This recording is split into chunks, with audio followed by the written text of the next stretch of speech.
జనసేన అధ్యక్షుడు పవన్ కళ్యాణ్ స్వల్ప అస్వస్థతకు గురయ్యారు. వడదెబ్బ తగలటం, షుగర్ లెవెల్స్ తగ్గడంతో అస్వస్థతకు గురైనట్లు పార్టీ నేతలు తెలిపారు. వడదెబ్బ తగిలి షుగర్ లెవెల్స్ తగ్గడంతో విశ్రాంతి అవసరమని డాక్టర్లు చెబుతున్నారు.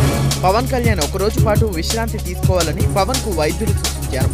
అభిమాన నేత ఆసుపత్రి నుంచి డిశ్చార్జ్ అయినట్లు తెలుసుకున్న అభిమానులు, జనసేన కార్యకర్తలు ఆసుపత్రికి పెద్ద ఎత్తున చేరుకున్నారు. ఈ సందర్భంగా అభిమానులకు అభివాదం చేస్తూ పవన్ ముందుకు కదిలారు. కాగా ఈ రోజు పర్యటనను పవన్ రద్దు చేసుకోవడం జరిగింది. ఓవైపు యువతరం మార్పు కోరుకుంటుంది, కానీ ఆ రెండు పార్టీలు మాత్రం తామే పాలించాలనుకుంటారు అని జనసేన అధినేత పవన్ కళ్యాణ్ విమర్శించారు. ఎన్నికల ప్రచారంలో భాగంగా అధికార ప్రతిపక్ష నాయకులపై నిప్పులు చెరిగారు. అశోక్ గజపతిరాజు, బొత్సాలపై విమర్శలు చేశారు.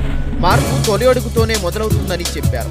ఉపాధి అవకాశాలు రావాలంటే కొత్తవారు రావాలని అన్నారు. జనసేన ప్రభుత్వం ఏర్పడిన 6 నెలలలోపు 3 లక్షల ఉద్యోగాలు భర్తీ చేస్తామని నిరుద్యోగులకు హామీ ఇచ్చారు. పశ్చిమ గోదావరి జిల్లా నర్సాపురం జనసేన అభ్యర్థి కొణిదెల నాగేంద్రబాబు విస్తృత ప్రచారం చేస్తున్నారు. గ్రామాల్లో తిరుగుతూ పార్టీ మేనిఫెస్టోలోని అంశాలను ప్రజలకు వివరిస్తూ ముందుకు సాగుతున్నారు. భారీ సంఖ్యలో ఆయన వెంట ప్రజలు, కార్యకర్తలు ప్రచారంలో ముందుకు సాగుతున్నారు. గాజు గ్లాసు గుర్తుకు ఓటేసి గెలిపించాలని నాగబాబు ప్రజలను కోరారు. తూర్పుగోదావరి జిల్లా పిఠాపురంలో జనసేన అభ్యర్థి శేషకుమారి ప్రచార జోరును పెంచారు. మేనిఫెస్టోలోని అంశాలను ప్రజలకు వివరిస్తూ శేషకుమారి ముందుకు సాగుతున్నారు. భారీ సంఖ్యలో జన సైనికులు, ప్రజలు, కార్యకర్తలు జోరుగా ప్రచారంలో దూసుకెళ్తున్నారు. రాష్ట్రంలో మార్పు, మంచి పాలన జనసేనతోనే సాధ్యమని ఆమె అన్నారు. సినీ హీరో అల్లు అర్జున్ తన మావయ్యలు పవన్ కళ్యాణ్, నాగబాబుకు మద్దతు తెలిపారు. జనసేన పార్టీ అధినేత పవన్ కళ్యాణ్ పశ్చిమ గోదావరి జిల్లా భీమవరం, విశాఖ జిల్లా గాజువాక అసెంబ్లీ స్థానాల నుంచి పోటీ చేస్తున్నారు. నర్సాపురం లోక్సభ నియోజకవర్గం నుంచి నాగబాబు పోటీ చేస్తున్న నేపథ్యంలో వారికి మద్దతు తెలుపుతూ అల్లు అర్జున్ ఓ ప్రకటన విడుదల చేశారు. తమ మద్దతు, ప్రోత్సాహం వారికి ఎప్పుడూ ఉంటుందని ఆయన లేఖలో పేర్కొన్నారు. ఏపీ అభివృద్ధిని అడ్డుకోవడానికి తెలంగాణ సీఎం, భారత ప్రధాని నరేంద్ర మోదీ జగన్తో కలిసి కుట్రలు చేస్తున్నారని చంద్రబాబు విమర్శలు చేశారు.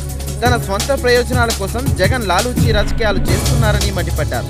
ఎన్నికల ప్రచారంలో భాగంగా జగన్ వస్తే రాయలసీమ ఎడారిగా మారుతుందని ఎద్దేవా చేశారు. ఆంధ్రప్రదేశ్ రాష్ట్ర ప్రభుత్వ ప్రధాన కార్యదర్శి అనిల్ చంద్ర పునేత బదిలీ నేపథ్యంలో సీఎం చంద్రబాబు తీవ్ర ఆగ్రహం వ్యక్తం చేశారు. ఇటీవల ఇంటెలిజెన్స్ డీజీ సహా 2 ఎస్పీలను బదిలీ చేశారని, ఇప్పుడు సీఎస్ ను బదిలీ చేయడం ఏంటని ప్రశ్నించారు. మోదీ, అమిత్ షాలపై తీవ్ర స్థాయిలో విరుచుకుపడ్డారు. నేరస్తులకు మోదీ కాపలా కాసే వ్యక్తి అని దుయ్యపట్టారు. రాష్ట్ర ప్రజల కోసం పనిచేస్తున్న తనను ఏకాకిని చేసి ఇష్ట ప్రకారం దాడులు చేస్తారా అని ప్రశ్నించారు. ఎమ్మెల్యే అభ్యర్థులపై దాడులు చేస్తున్నారని, ఏం చేశారో చెప్పకుండా అధికారులను బదిలీ ఎలా చేస్తారని నిలదీశారు. రేపో ఎల్లుండో తనను కూడా అరెస్టు చేస్తారని చంద్రబాబు వ్యాఖ్యానించారు. చేయండి, జైల్లో ఉంటానే గాని భయపడే సమస్య లేదని తెలిపారు. అమిత్ షా, మోడీని శాశ్వతంగా ఏపీ నుంచి బహిష్కరిస్తామని చంద్రబాబు అన్నారు. తూర్పుగోదావరి జిల్లా పెద్దాపురం టీడీపీ అభ్యర్థి చినరాజప్ప ప్రచారంలో దూసుకెళ్తున్నారు. డాక్టర్ బాబు జగజీవన్ రావు ఆశయాలతో యువత ముందుకు సాగాలని చినరాజప్ప అన్నారు. గ్రామంలో నూతనంగా నిర్మించిన జగజీవన్ రావు విగ్రహాన్ని ఆవిష్కరించి పూలమాలలు వేసి నివాళులర్పించారు. చంద్రబాబు ప్రభుత్వం ఆసుపత్రులు, విద్యాలయాలను నిర్వీర్యం చేశారని జగన్ విమర్శించారు. ఎన్నికల ప్రచార సభలో భాగంగా మాట్లాడారు. టీడీపీ ప్రభుత్వ హయాంలో ఆరోగ్యశ్రీ పథకం విఫలమైందని జగన్ ఆరోపించారు.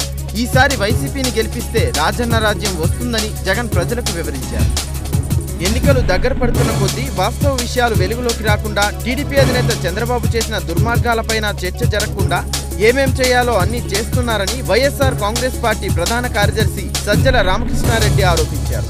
5 ఏళ్లుగా ప్రజలను ఇబ్బంది పెట్టిన చంద్రబాబు ఇప్పుడు ఆఫర్లు ఇస్తూ తాయిలాలతో మభ్య పెట్టాలని చూస్తున్నారని విమర్శించారు. ఇన్నాళ్లు ప్రజలను పట్టించుకోని వ్యక్తి ఇప్పుడు వారి బలహీనతపై కొడుతూ ఓటర్లను ఊహాలోకంలోకి తీసుకెళ్లే ప్రయత్నం చేస్తున్నారని ధ్వజమెత్తారు. అధికారంలోకి వచ్చిన తర్వాత చంద్రబాబు పలు హామీలను మరిచారని సినీ నటులు జీవితా రాజశేఖర్ విమర్శించారు. ఓటు అనే ఆయుధాన్ని సరైన విధంగా వాడాలని వారు సూచించారు. ప్రజల కష్టాలు, సంక్షేమ రాజ్యాంగం వైఎస్ జగన్తోనే సాధ్యమని జీవితా రాజశేఖర్ తెలిపారు. పశ్చిమ గోదావరి జిల్లా వైసీపీ పార్లమెంట్ అభ్యర్థి మార్గాని భరత్ రోడ్ షో ప్రచారం నిర్వహించారు. భరత్ వైసీపీ నవరత్నాలను ప్రజలకు వివరిస్తూ ముందుకు సాగుతున్నారు. ఈ ఎన్నికల్లో తమను అత్యధిక మెజార్టీతో గెలిపించి జగన్ను సీఎం చేయాలని ప్రజలను కోరారు. భారీ సంఖ్యలో వైసీపీ నేతలు, కార్యకర్తలు బైక్ ర్యాలీగా తరలి వెళ్లారు. అనంతపురం జిల్లా కళ్యాణదుర్గంలో కాంగ్రెస్ నేత రఘువీరారెడ్డి విస్తృత ప్రచారంలో పాల్గొన్నారు. కాంగ్రెస్ అధినేత రాహుల్ గాంధీ ప్రధాని అయిన వెంటనే ఏపీకి ప్రత్యేక హోదా వస్తుందని భరోసా కల్పించారు.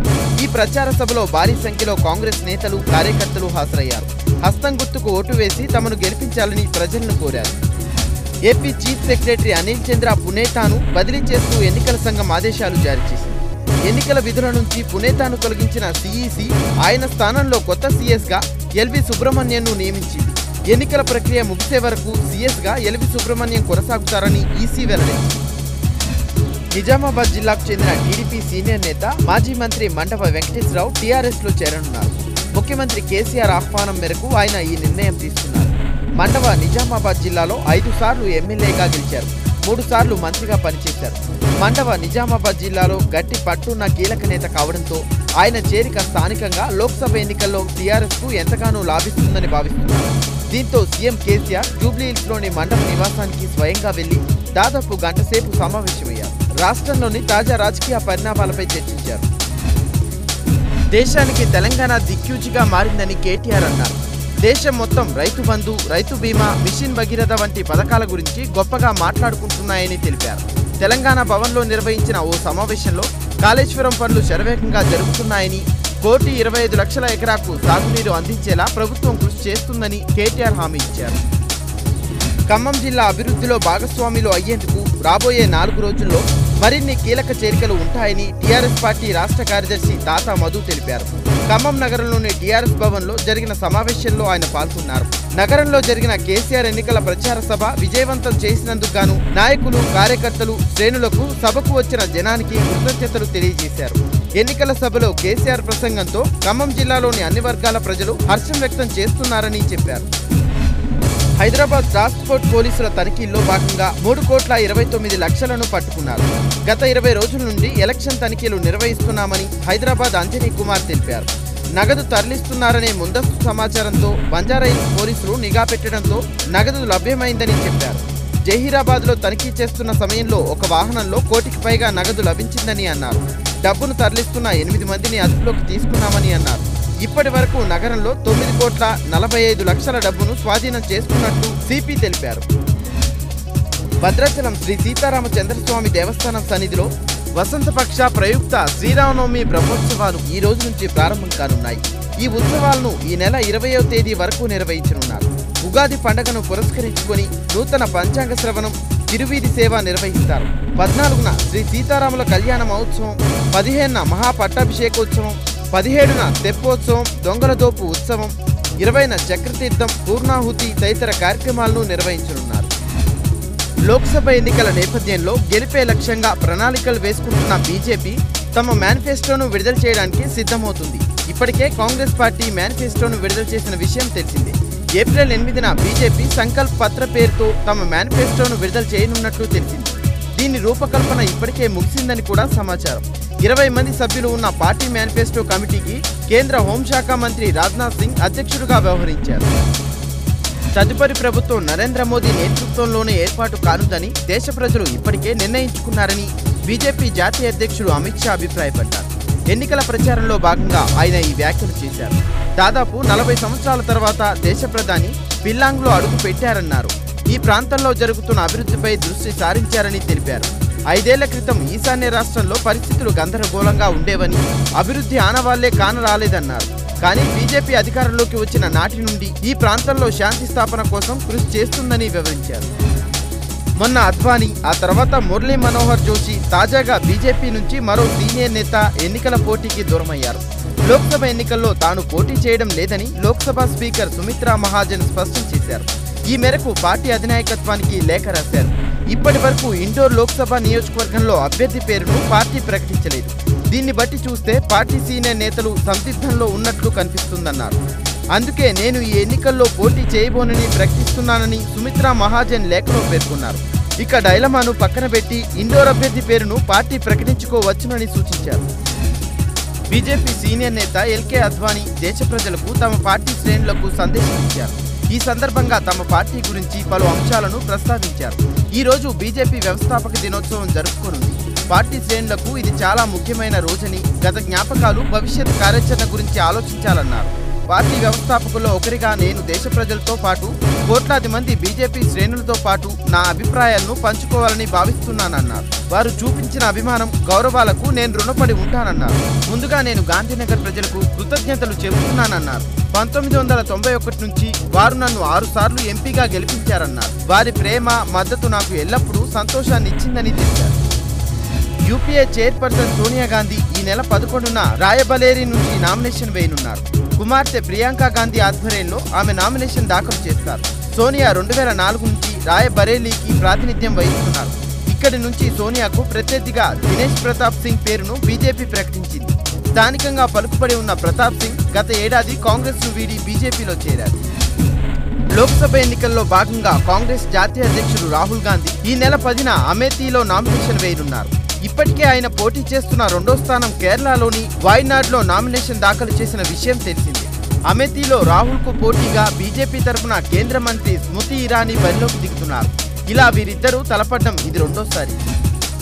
ప్రధాని మోదీపై కాంగ్రెస్ ప్రధాన కార్యదర్శి ప్రియాంక వాద్రా గాంధీ తనదైన శైలిలో విమర్శలు చేస్తున్నారు.